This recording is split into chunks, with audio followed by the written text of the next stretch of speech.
2022 turned out to be that year for Kannada film industry, with KGF and Kantara storming right into our living rooms, all thanks to OTT platforms. May I come in? From the age-old Sandalwood tag, we are now reaching somewhere. We are being recognized for our filmmaking talent and techniques.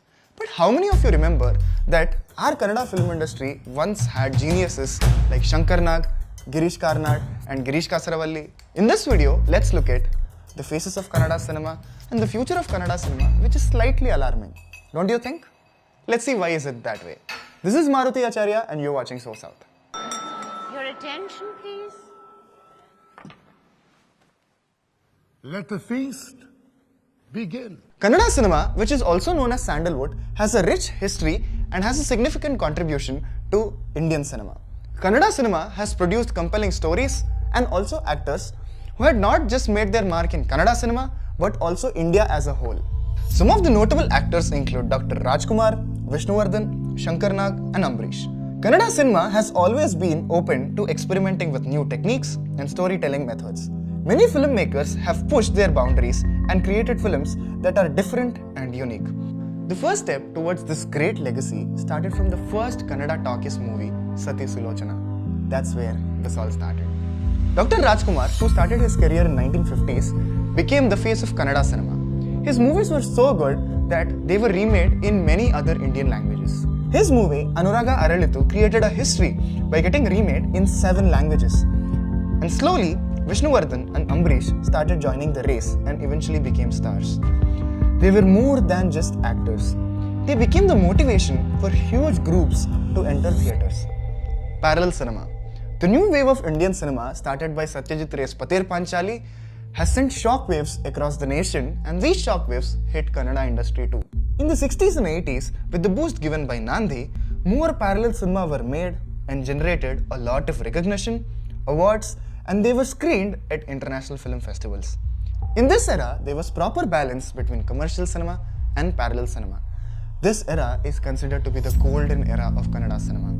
During this time, the Kannada film industry also produced some of the most talented directors, including Puttanna Kanagal and Nagatihalli Chandrasekhar. This era saw the emergence of the new wave of directors, including Girish Kasaravalli, P. Sheshadri and T. S. Nagabharana, who brought a new sensibility to Kannada cinema.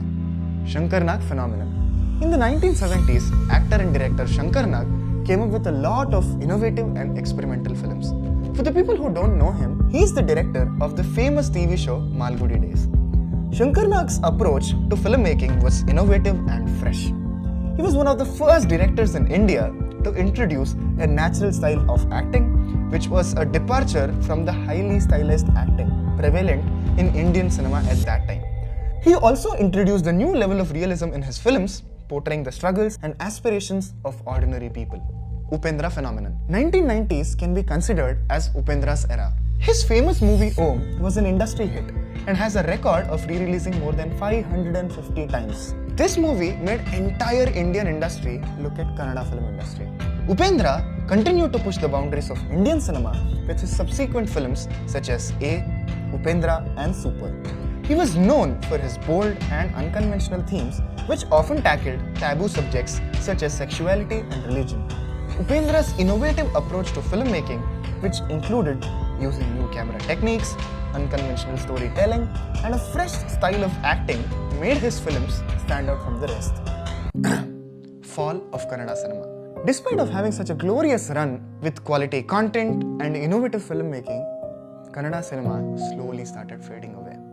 Ironically, this coincided with the dramatic rise of Telugu industry and Tamil industry, which broke all the language barriers to the level where they are now conquering Bollywood. Problems, restrictions and limitations. From 1940s to 1980s, the majority of the shooting happened in Madras because the infrastructure was set up there. As the production quality of Kannada cinema was too low back then, they used to get opportunities to shoot only during off-shooting or other free leisure times. Theatre crunch was a big issue in Karnataka. A huge market couldn't be created outside Karnataka. At one point, the film chamber decided to ban all the dubbing films, and it was unofficially implemented to a level. Slowly, the Kannada film industry started making more of masala movies and remake movies and reduced making movies with its authentic filmmaking style. Take today's Bollywood for example, that can explain what Kannada industry was going through back then. From early 2000s, because of the unofficial ban of dubbed movies, makers thought remakes are a good idea. Nothing seems to be working out, and slowly, Kannada industry started to lose its charm. But wait, the story is not over.